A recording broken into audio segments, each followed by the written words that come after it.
Napakabilis po ng panahon, mga kapatid. December 21 na. Talaga yatang hindi na mapipigilan ang Pasko. At talagang ang Pasko'y makakalantak ng sapit sa atin. At tayo po ay nasa ika-6 na araw ng ating Misa Aguinaldo. At 2 araw na po nating pinagninilayan ang Mahal na Birhen. At maaaring ang katanungan po natin, meron bang kaugnayan ang Mahal na Birhen sa Pasko? What has Mary to do with Christmas? Ang sagot po natin, opo. Pinaliwanag po yan sa atin ng Ebanghelyo kahapon, nang ang Mahal na Birhen ay umuo sa kalooban ng Diyos, nagsimula ang Pasko. Isipin na lang po ninyo, mga kapatid, kung ang Mahal na Birhen ay hindi sumagot ng oo at sinabi niya sa Anghel Gabriel, ayoko nga, hindi ko feel, hindi ko type. Aba, ay di mahihirapan pong makarating ang Panginoon at hindi matutuloy ang Pasko. Pero mga kapatid, alam natin ang kasaysayan, hindi man niya naintindihan ang maraming bagay, ang Mahal na Birhen ay tumugon ng buong pananampalataya at parang sinasabi niya, though I do not understand everything about the beautiful plan of God, I am here and I'm ready, I believe, and I will do God's will. Sa pamagitan ng piyat ng Mahal na Birhen, nagsimula ang Pasko. Kaya doon sa katanungan natin, meron bang kaugnayan ang Mahal na Birhen sa Pasko? Opo. Nagsimula ang Pasko sa puso ng Mahal na Birhen nang siya'y sumagot ng oo sa kalooban ng Diyos. Sabi nga ng isang spiritual writer, before Mary conceived Jesus in her womb, Mama Mary conceived Jesus in her heart. Mga kapatid, sa ating pong paghahanda sa Kapaskuhan, Mama Mary is teaching us how to celebrate Christmas. How do we celebrate Christmas?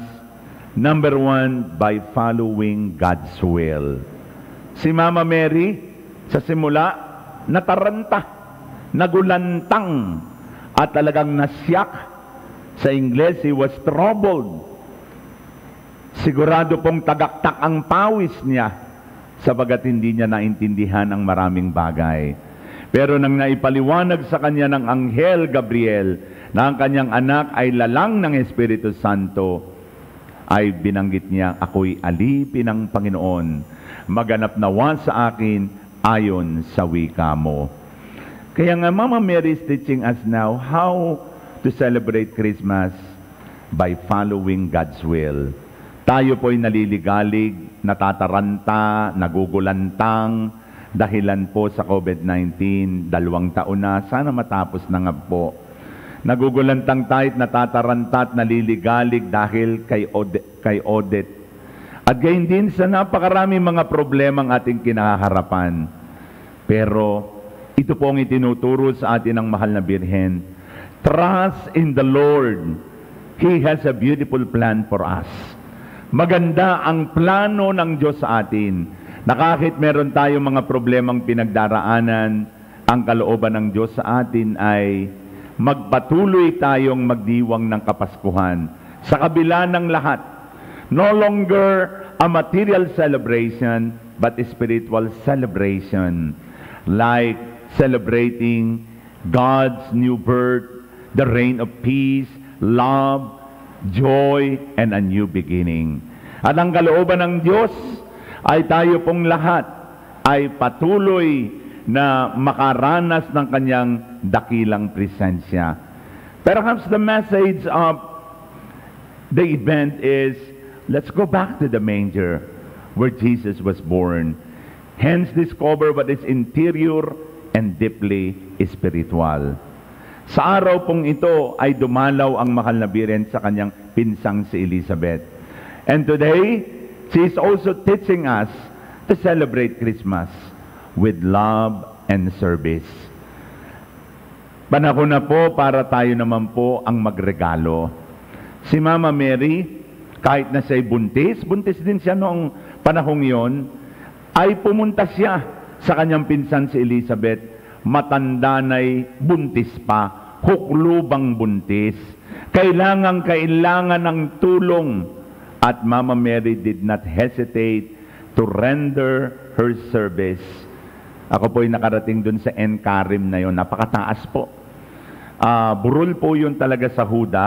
At talagang hihingaling ka bago makarating doon. And you can just imagine, si Mama Mary buntis, ang layo ng pinanggalingan, pero isa lang ang nasa sa isip niya, ang makatulong sa kanyang pinsang si Elizabeth. Kapatid, ito rin po siguro ang dapat nating gawin. Magsika po tayong makatulong sa ating kapwa. It is high time that we also devote our time for our love and service, especially to the lost, to the last, and to the least. Sa Kapaskuhan pong ito, wag na po nating isipin na tayo marigaluhan. Tayo naman ang magregalo.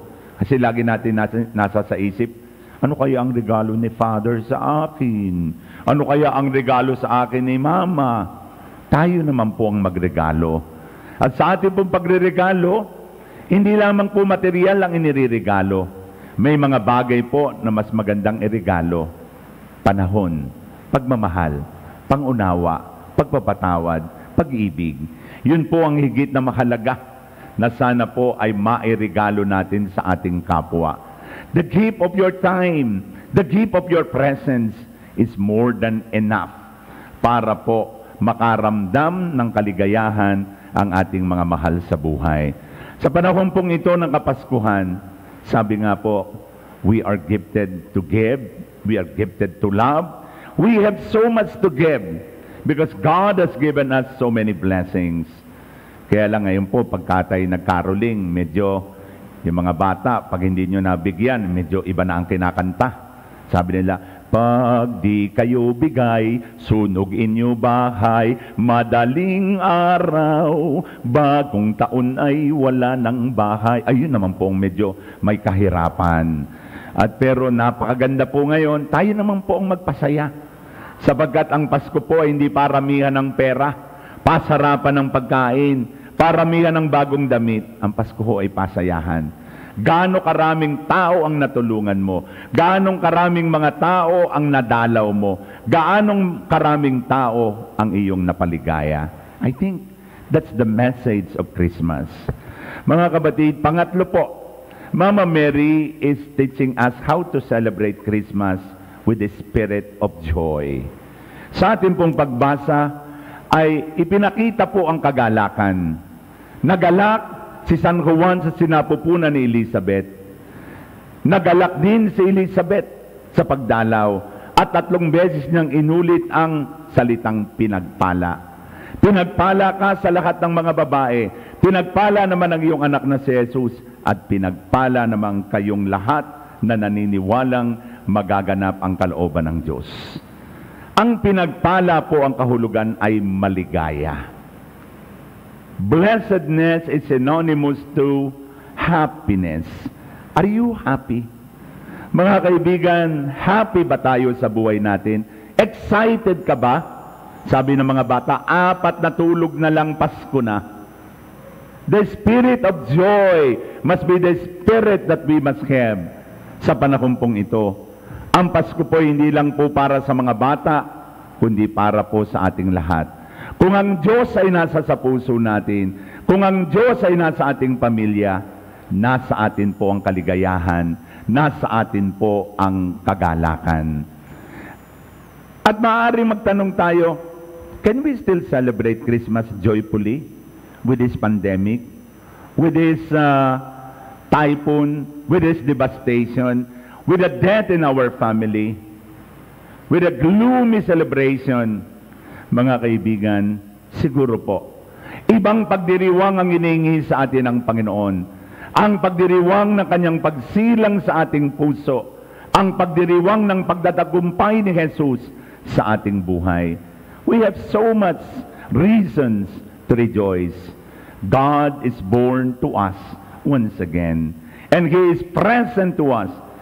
And the Word of God being read, in the Holy Eucharist, aray, napaso ako.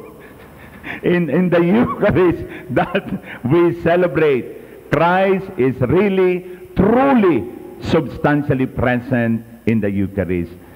In the assembly of the people, even in the darkest moments of our life, kasama po natin si Jesus. Christ is in you. Christ is in your family. Christ is even with you in the darkest moment of your life. Ang pangalan niya ay Emmanuel. Ang ibig sabihin, kapiling natin ang Diyos. Sana po, kung meron po tayong mga taong hindi pa nadadalaw ngayon, it's high time that we give our love and service, we share our joy, and also we celebrate celebrate Christmas with humility and trust in the Lord. Mga kapatid, hindi na po isisilang ang Panginoon sa Galilea, sa Bethlehem. He wants to be born now in our hearts. Sa ating pong mga pusong nagmamahal, sa ating pong pusong nagpapatawad, sa ating mga pusong handang magsakripisyo, sa ating mga pusong handang maglingkod, mulit muli maghahanap ang Panginoon ng kanyang pagsisilangan. He wants to be born in your hearts. Sana nga po, muling isilang ang Panginoon sa ating mga puso. Maligayang Pasko at manigong bagong taon sa inyong lahat. Amen.